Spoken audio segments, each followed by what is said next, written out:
Alankrita, a breakthrough after 6 months, the film they didn't want you to watch. What brought this change of heart in the censor board?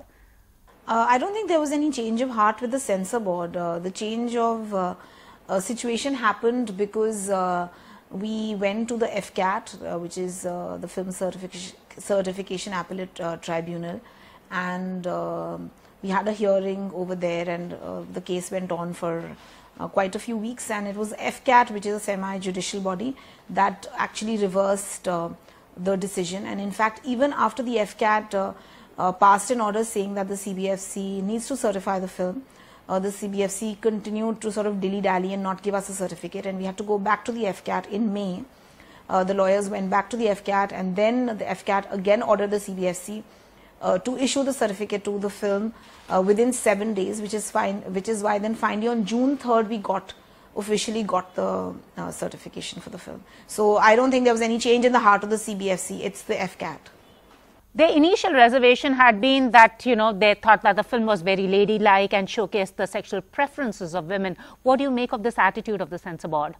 I think the censor board is a very archaic and regressive and patriarchal kind of institution, and I think its time is up. I think it's 2017, and the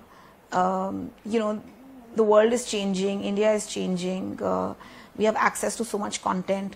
And I feel like post-independence, the kind of censorship system that was imposed is really not required anymore. And I feel that as long as this Cinematograph Act is there and the censor body is there, whoever is the person who's in the CBFC will be able to sort of, do whatever they like, and they can keep justifying it because of that Cinematograph Act.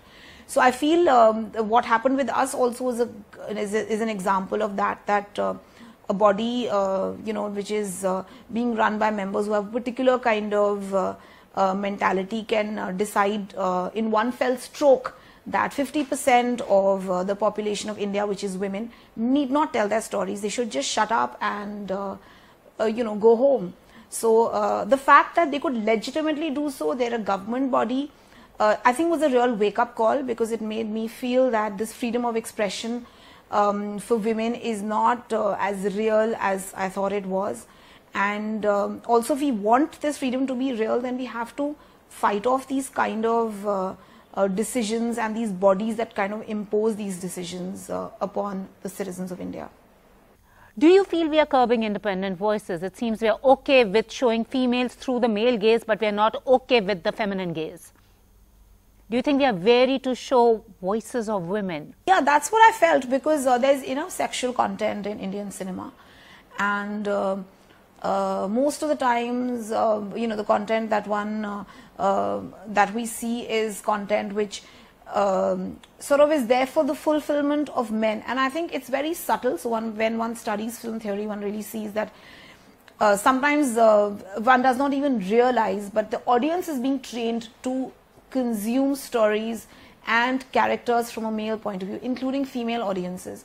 And the way characters are being portrayed, the way women are objectified, the way the camera runs up and down a woman's body for no apparent reason.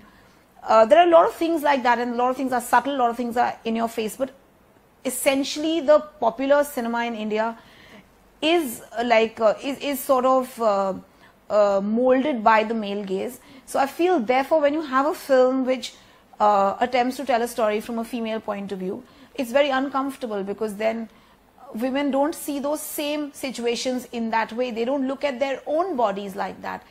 They don't look at their own desires like that. They are not satisfied with patriarchy, and they're not satisfied with the kind of roles that men imagine women are happy with. So then it's very uncomfortable, and therefore you can turn around and say this film should not be shown because it's lady oriented and a threat to society, etc. So, yeah. Your film has won accolades in international festivals. What was the idea behind Lipstick Under My Burkha? Well, I don't know. I'm really drawn to characters, to female characters, to female sort of stories of women finding themselves. And I'm quite conscious of telling stories from the female point of view. So I think for me it was really like wanting to explore this feeling that I myself have of not being fully free even though I feel like there have never really been any external constraints on my freedom. But the fact that from within my life, I feel a sense of being chained sometimes, or a sense of claustrophobia. So I wanted to explore this yearning for freedom, but to explore it in a world where there are external constraints to one's freedom as well. And I think that's the reason that, I don't know, this film emerged. What is that one change you want to bring about? I think there are two things that are required. One, we need more and more and more women behind the camera. I think there need to be many more women directors, and many more women cinematographers, producers, writers, but definitely many more women directors and women cinematographers, because I feel that it's not necessary that each woman brings to the table a very strong female gaze, but let's at least have that equal ratio and then see how cinema changes. The second thing is, of course, filmmakers. I feel like it's very important that as a society we are sensitized to looking at women through a different lens, and therefore I feel that there are many, you can be even like, you don't have to be a woman, but there are many male filmmakers as well who have a very sensitive gaze towards women and the way they sort of portray women. So I think to be conscious of one's gaze is important, to be conscious of the fact that we can't excuse everything in the name of commerce. This sells, so I'll do it. But like, can I do something which is slightly different and still, of course I still need to sell it, but you know, so I think we just need to like introspect a little more as filmmakers and artists, think a little more. And also I feel audiences, distributors, studios, all technicians, everyone needs to actually get into this process of self-reflection.